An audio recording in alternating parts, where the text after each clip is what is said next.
बस रे बसी पहुंची गलु धौली पहाड़ उपरे सेतेबेले खरा पूरा मुंड उपरे ख्रीष्टपूर्व 261 रे एई धौली पहाड़ पाददेश रे कलिंग युद्ध होइतिला अशोकंक मौर्य साम्राज्य आउ कलिंग साम्राज्य मध्यरे। एही युद्ध रे बहु कलिंग योद्धा प्राण हराइथिले जेउ मानक रक्त रे एठी बहि जाउथिबा दया नदीर रक्त लाल होई जाइतिला।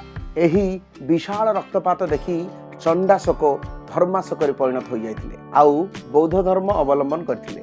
ताहार स्मृति उद्देश्य रे ओडिशा सरकार आउ जापान सरकार को मिलित आनुकूल्य रे एही बौद्ध शांति स्तूप निर्माण करा जाइछि। धला मार्बल रे निर्मित एही पीस पागोड़ा प्रचंड खरारे दाउ दाउ देखा जाउथिला।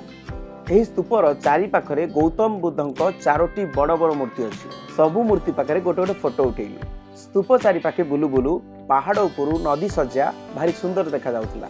स्तूप तल भागरे थिबा एक मंदिर रे जापान भाषा रे लेखा जाइतिला ना मु म्यो हो रेन गे क्यो। एहार अर्थ कोन जदि के जानि छथि प्लीज कमेंट बॉक्स रे लिखंतु। एहार अर्थ गूगल सर्च परे मु जा जानिली ता होछि एठू पुणी बस रे बसी चलिलु लिंगराज मंदिर अभिमुखे।